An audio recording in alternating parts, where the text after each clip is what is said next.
une amie maléfique. C'est avec le poids de la trahison et la douleur de l'injustice que je vous ouvre les portes de notre histoire familiale. Nous avons été les proies d'une âme machiavélique, une expérience qui a laissé des cicatrices invisibles, car malheureusement, nous n'avons aucune preuve nécessaire pour combattre cette personne.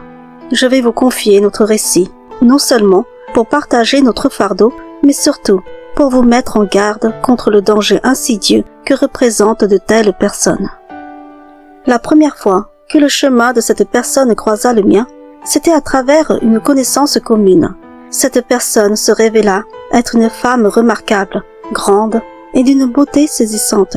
Elle s'appelait Amélie. Son charme exerçait une influence captivante, suscitant même mon admiration, bien que nous soyons toutes des femmes. Notre amitié s'est épanouie depuis cette première rencontre, tissant des liens solides entre nous. C'est par la suite qu'Amélie partagea avec moi son statut matrimonial, révélant qu'elle était déjà mariée et mère de 3 enfants. Étonnée, compte tenu de sa silhouette et de son allure, je n'aurais jamais soupçonné qu'elle avait des enfants. Elle m'a avoué que son mari, malgré leur lien conjugal, ne l'aimait pas et se comportait mal envers elle. Cependant, par amour pour leurs enfants, elle demeurait à contre-cœur dans cette relation tumultueuse. Les larmes de tristesse sillonnaient son visage pendant qu'elle partageait son histoire. Mais avec une résilience étonnante, elle essuya ses pleurs pour retrouver instantanément son sourire. Un véritable tourbillon émotionnel s'emparait de cet échange, semblant révéler une dualité étrange, comme si elle souffrait d'un trouble bipolaire. Prise d'une compassion profonde, je me suis permis de questionner Amélie sur les raisons de cette souffrance infligée par son mari. Je lui ai dit « Amélie, tu es une personne exceptionnelle, gentille, dévouée, et surtout d'une beauté qui transcende l'âge. Pourquoi ton mari te fait-il tant souffrir? Je ne comprends vraiment pas ce qu'il te reproche. » C'est alors qu'Amélie m'a souri, avec une tendresse mêlée de tristesse, et elle m'a confié « Tu sais, je pense que je suis pas assez bien à ses yeux. Il voudrait que je sois plus grande, comme les mannequins. Chaque week-end, il sort avec ses amis dans des clubs de striptease pour admirer de jeunes femmes se déshabiller. Je n'en ai jamais parlé à personne, car je n'aime pas dévoiler notre vie privée. Mais en toi, je vois une amie sincère, une personne avec un cœur en or. Je choisis mes amis avec soin, et je sais distinguer les bonnes personnes des mauvaises. Et toi, tu es véritablement une personne gentille. » Les mots d'Amélie résonnaient avec une vérité poignante, révélant la complexité de sa vie et la force cachée derrière son sourire apparent. Au fil des jours, j'ai observé qu'Amélie, une femme mariée avec des enfants, consacrait étrangement beaucoup de temps à notre amitié, malgré mes journées en tant que célibataire. Intrigué par cette dynamique, un jour, je n'ai pu m'empêcher de lui poser la question délicate sur ce que son mari pensait de ses nombreuses sorties. Sa réponse m'a frappé en plein cœur. « Pourquoi me demandes-tu cela? Tu sais, mon mari est si cruel avec moi. Il lui arrive parfois de me frapper. La raison pour laquelle je passe autant de temps avec toi, c'est pour m'évader, pour oublier les ombres qui assombrissent ma vie à la maison. » Chaque révélation sur sa vie personnelle ajoutait une couche d'émotion à notre amitié naissante. Plus elle partageait les détails sombres de son existence, plus mon cœur se remplissait de compassion envers elle. Au sein de ma famille, mon petit frère Marc, âgé de 26 ans, constitue un élément singulier. Il partage sa vie avec sa petite amie et ne revient que rarement à la maison. Ils ont pris la décision de ne pas se marier pour le moment, préférant économiser en vue d'organiser un grand mariage. Un jour, alors qu'Amélie était présente chez moi, Marc est rentré à la maison. Sa venue a pris Amélie au dépourvu et elle m'a interrogé sur son identité, étonnée qu'il me reste un frère célibataire. Je lui ai alors révélé que c'était mon petit frère, précisant que lui et moi étions les seuls encore chez nos parents, les 2 autres frères étant déjà mariés.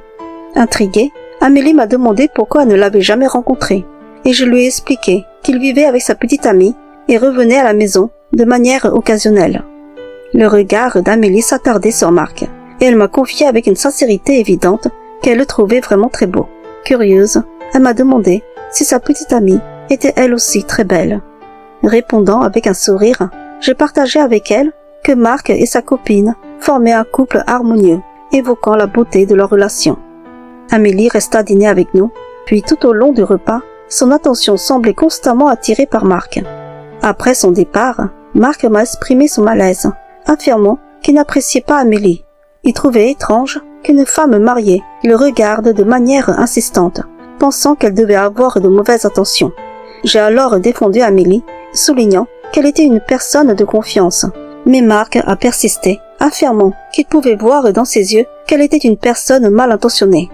J'ai partagé avec Marc les tourments d'Amélie, soulignant qu'elle était une personne bienveillante, coincée dans une vie malheureuse avec un mari qui ne l'aimait pas et qui la maltraitait, mais qu'elle endurait tout par amour filial. Marc, perplexe, a rétorqué qu'il avait du mal à croire cela, basant son scepticisme sur le comportement apparemment paradoxal d'Amélie. Selon lui, une femme maltraitée serait plutôt réservée, arborant un visage assombri, ce qui ne correspondait pas à l'image enjouée que présentait Amélie. Le dialogue entre nous s'est imprégné d'une tension émotionnelle. Cette soirée s'est conclue par un désaccord tendu entre mon frère et moi, chacun défendant ses convictions. Depuis sa rencontre avec Marc, Amélie fréquentait de plus en plus notre maison. Elle nous gâtait avec des biscuits faits maison et des plats qu'elle préparait avec amour. Un jour, voyant ma mère souffrir, Amélie a doucement pris ses mains, sa voix empreinte de douceur, lui demandant où elle ressentait de la douleur. Puis, avec une maîtrise évidente, elle a offert à ma mère un massage réconfortant, partageant des anecdotes drôles pour alléger l'atmosphère. Ma mère, touchée par ce geste, s'est laissée aller, permettant à Amélie de soulager ses douleurs. Au fil de la conversation, Amélie a insisté pour préparer les plats préférés de ma mère, malgré les refus et les suggestions de rentrer s'occuper de ses propres enfants. C'est alors qu'Amélie a ouvert son cœur, révélant qu'elle cherchait refuge chez nous pour échapper à la tension oppressante de sa propre maison. Elle exprima sa crainte constante de succomber un jour au cou de son mari, soulignant que passer ses soirées avec nous lui offrait un répit et que j'étais devenue son unique amie capable de lui remonter le moral. Les paroles empreintes de tristesse d'Amélie ont fait verser des larmes à ma mère, confrontée à la dure réalité de la vie d'Amélie. Ce soir-là, après avoir partagé un moment de réconfort, Amélie a généreusement préparé le dîner avant de retourner chez elle. Au fil des jours, Amélie est devenue une présence quotidienne chez nous. Je ne pouvais pas me résoudre à lui interdire l'accès, alors je la laissais entrer. Ma mère a commencé à l'apprécier énormément et ne tarissait pas d'éloges à son sujet. Un jour, mon frère est passé à la maison pour récupérer quelques affaires. En soirée, Amélie m'a appelé pour savoir si mon frère était déjà parti. Je lui ai répondu qu'il était toujours là et qu'il ne repartirait que le lendemain. Une demi-heure plus tard, Amélie se tenait devant notre porte, portant un collier destiné à Marc. Mon frère et moi échangeons un regard surpris. Amélie s'est alors tournée vers ma mère en expliquant « Ne soyez pas étonnés, je suis toujours ainsi avec tout le monde. Lorsque je perçois chez une personne qu'elle deviendra une personnalité importante, je lui offre un cadeau. Je ne vous l'ai pas dit, mais j'ai des dons de voyance. Rien qu'en le regardant, je sais déjà qu'il va devenir quelqu'un. Ce collier est très spécial. Il lui apportera de la chance et le protégera du malheur. Des personnes comme lui sont rares. C'est pourquoi je me sens obligée de lui offrir ce collier. » Bien que surprise par ces révélations, ma mère croyait fermement au don d'Amélie et a encouragé Marc à accepter le collier. Amélie a insisté pour qu'il le garde constamment sur lui, que ce soit dans sa poche, sous l'oreiller la nuit, mais de préférence autour de son cou. Amélie insistait avec émotion, affirmant que le collier avait une valeur inestimable. Elle soulignait que c'était en raison de notre amitié profonde qu'elle avait choisi de le lui offrir, insistant sur l'importance qu'il le porte toujours. Sous l'influence bienveillante d'Amélie, Marc a fini par accepter le collier. Elle est restée avec nous tout au long de la soirée, préparant un délicieux gâteau. Son charme mystérieux et sa présence chaleureuse nous enveloppaient tous dans une sorte d'enchantement partagé. 3 semaines plus tard, Marc est revenu, ramenant toutes ses affaires. L'expression de colère marquait son visage lorsqu'il nous a confié qu'il ne pouvait plus supporter sa petite amie, décidant ainsi de revenir à la maison. Dans un élan de frustration, il nous a expliqué qu'après une dispute, il avait pris la décision de ne plus vivre avec elle.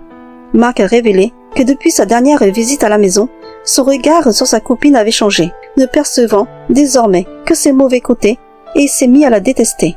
Cette déclaration nous a tous surpris, car Marc et sa copine étaient ensemble depuis le lycée et semblaient profondément épris l'un de l'autre. Imaginer leur séparation était difficile. Mes parents ont tenté de persuader Marc de ne pas précipiter sa décision, l'encourageant à prendre le temps de réfléchir à leur relation. Cependant, malgré leurs efforts, Marc semblait déterminé dans sa résolution. L'atmosphère était chargée d'émotions complexes, oscillant entre la surprise et l'inquiétude face à la rupture potentielle de cette longue et solide relation. À la tombée de la nuit, Marc m'a demandé de contacter Amélie, l'invitant à préparer l'un de ses plats. Il avait tant apprécié le repas qu'elle avait concocté lors de sa dernière visite. J'ai proposé de lui préparer un plat similaire, mais il a insisté pour que j'appelle Amélie, affirmant que ses talents culinaires étaient inégalables. J'ai alors contacté Amélie pour lui demander de se joindre à nous, indiquant que mon frère avait envie de savourer l'un de ses délicieux plats. À son arrivée, Amélie était particulièrement soignée et s'est immédiatement mise à cuisiner. De manière étonnante, Marc l'a rejointe dans la cuisine, s'impliquant dans la préparation tout en partageant des rires complices avec elle. Face à cette scène inhabituelle, mes parents et moi avons échangé des regards interrogateurs. Pendant le dîner, Amélie a pris l'initiative de servir l'assiette de Marc, nous laissant tous étonnés par ce geste intentionné. Après le repas, ma mère a suggéré à Amélie de regagner son domicile. L'atmosphère était chargée d'une étrangeté palpable, laissant planer des questions sans réponse sur la dynamique subtile entre Amélie et Marc. Après le départ d'Amélie, ma mère a rappelé à Marc la réalité de la situation, soulignant qu'Amélie était une femme mariée et qu'il devait cesser de la solliciter pour qu'elle vienne cuisiner à la maison. Elle a mis en garde, exprimant ses préoccupations quant à son comportement afin d'éviter tout problème potentiel avec son mari. Marc nous a confié que si Amélie était célibataire, il aurait envisagé une relation avec elle, car elle correspondait à son type de femme. Intrigué, je lui ai demandé pourquoi il manifestait maintenant un intérêt pour Amélie, alors qu'auparavant, il affirmait que rien qu'en la voyant, il savait que c'était une mauvaise personne. J'ai insisté sur l'importance d'éviter d'ajouter des complications à la vie conjugale d'Amélie et lui ai demandé d'arrêter de s'immiscer dans sa vie. Ma mère, soucieuse de préserver l'harmonie familiale, m'a alors demandé de ne plus faire venir Amélie à la maison. Dans les jours qui ont suivi, Amélie a appelé sans cesse à la maison, me demandant si elle pouvait passer me voir. Prétextant des excuses, je tentais de la dissuader de venir. Pour mettre fin à ces appels incessants, ma mère m'a suggéré de lui dire que nous étions partis quelques jours rendre visite à de la famille. Amélie m'a alors demandé de la prévenir dès notre retour. Quelques jours plus tard, elle m'a rappelé pour savoir si nous étions rentrés, et je lui ai menti en lui disant que non. Le lendemain, elle a continué à m'appeler, mais j'ai ignoré ses appels.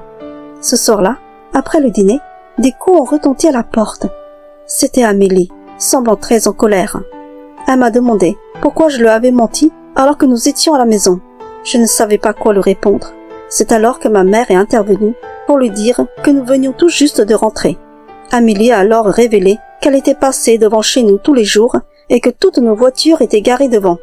Elle voulait savoir ce qu'elle avait bien pu faire de mal pour que nous l'ignorions ainsi. Dans l'impasse, ma mère lui a expliqué qu'étant donné que j'étais célibataire et elle mariée, il était préférable que nous ne passions pas autant de temps ensemble. Elle craignait que son mari s'imagine des choses et ne voulait pas qu'il cherche des problèmes. Amélie s'est alors calmée et m'a tendu un petit sac en me disant que c'était mon bracelet en or que je lui avais prêté. Je ne me rappelais même plus lui avoir prêté ce bracelet. Amélie est ensuite partie en annonçant qu'elle n'appellerait plus. Le lendemain, décidé à porter mon bracelet, j'ai ressenti une étrange excitation. Au moment de démarrer la voiture pour aller au travail, une sensation de vertige m'a envahi.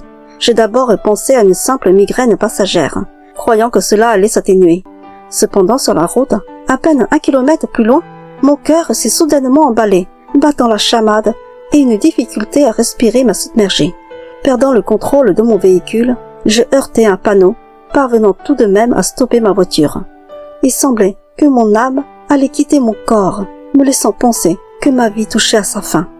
Luttant pour reprendre mon souffle, j'ai peu à peu senti ma respiration revenir. Un froid glacial s'était emparé de tout mon être, et je grelottais. Réunissant mes dernières forces, j'ai fait demi-tour pour rentrer à la maison.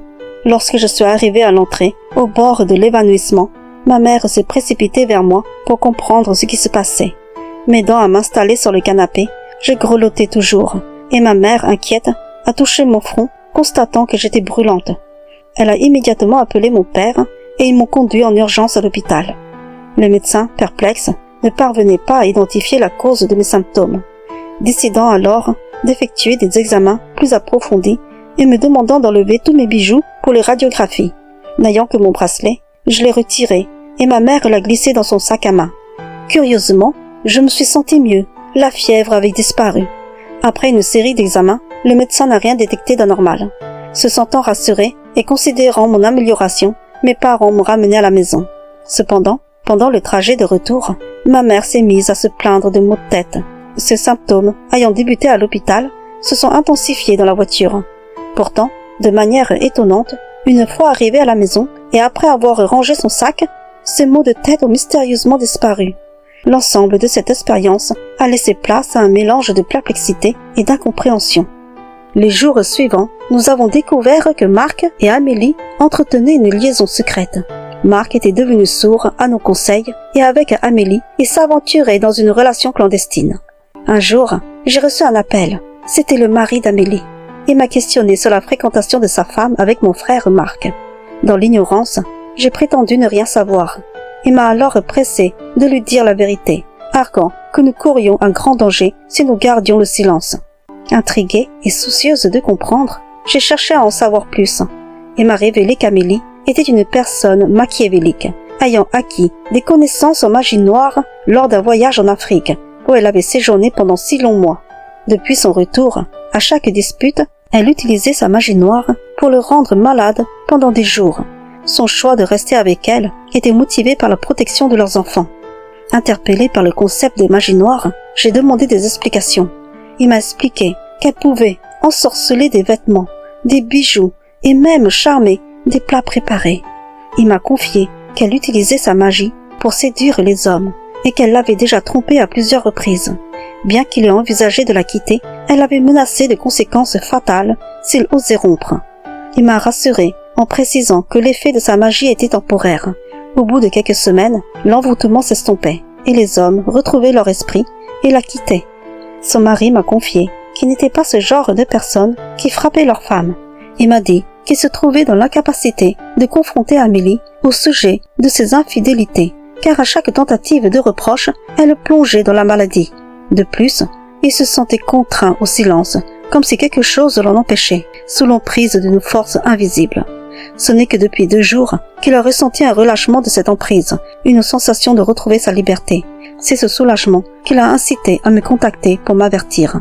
J'étais toujours perplexe, alors il m'a fait écouter un enregistrement d'une de leurs disputes où elle évoquait la pratique de sa magie noire.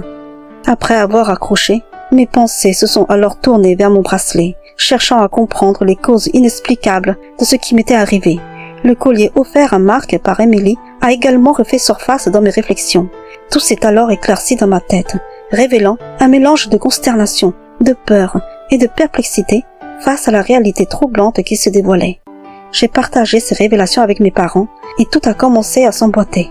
Après avoir reçu le collier, Marc est retourné auprès de sa petite amie. Lorsqu'il nous avait confié qu'il ne voyait plus que les défauts de sa copine et avait commencé à la détester, cela correspondait parfaitement au moment où il avait reçu le collier d'Amélie. Quant à moi, ma maladie a débuté au moment où j'ai porté le bracelet qu'elle m'avait restitué.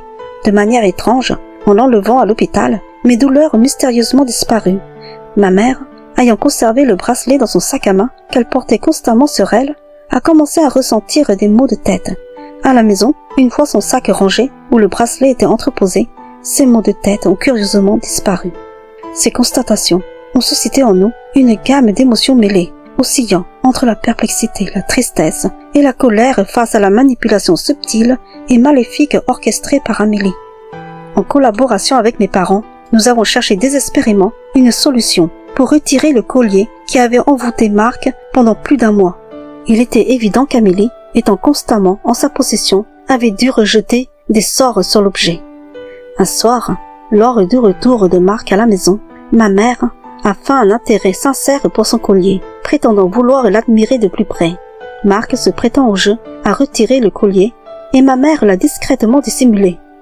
Le lendemain, Marc est venu réclamer son bien, mais ma mère a feint l'avoir égaré, orchestrant une simulation de recherche collective.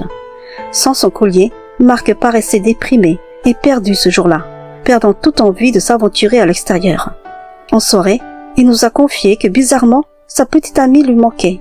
Et dès le lendemain matin, il a annoncé son départ imminent pour retrouver sa copine. Lorsqu'on l'a interrogé sur sa relation avec Amélie, il semblait hésitant, affirmant qu'il n'y avait rien de spécial entre eux. Il a alors rassemblé ses affaires et il est parti. Face au changement rapide de Marc, il était désormais indéniable que le collier était ensorcelé. Ma mère et moi, angoissés à l'idée de conserver ces objets à la maison, avons rassemblé le collier et mon bracelet dans un petit sac que nous avons discrètement jeté aux ordures lors du passage des éboueurs. Quelques jours plus tard, nous avons reçu les factures de réparation pour ma voiture, accompagnées d'un avis de paiement pour les dommages causés aux panneaux de signalisation, en plus de mes frais d'hôpital. Il m'était impossible de faire face à toutes ces dépenses. Tout cela était attribuable au sortilège d'Amélie. Avec mes parents, nous avons décidé de porter plainte contre elle pour qu'elle assume les dégâts qu'elle avait causés. Malheureusement, faute de preuves tangibles, la police a refusé d'enregistrer notre plainte. Contraints par les circonstances, mes parents et moi avons dû contracter un prêt pour couvrir l'ensemble des dépenses engendrées par les agissements malveillants d'Amélie. Cette épreuve a laissé en nous un mélange d'amertume et de frustration, la justice semblant hors de portée malgré les dommages évidents causés par les agissements de cette femme maléfique. Aujourd'hui, Marc et sa copine ont franchi le cap du mariage et a accueilli leur premier enfant. Amélie et son mari ont pris la décision de s'éloigner vers une autre ville à la suite de conflits avec notre famille. Je partage cette histoire non seulement pour relater les événements, mais aussi pour avertir qu'en ce monde, des individus malveillants peuvent user de pouvoirs occultes à des fins néfastes, détournant ainsi les forces mystiques de leur véritable essence bienveillante. Ces expériences nous ont laissés avec un mélange complexe de sentiments, oscillant entre la préoccupation et la vigilance face aux forces sombres qui peuvent se manifester dans la vie de chacun.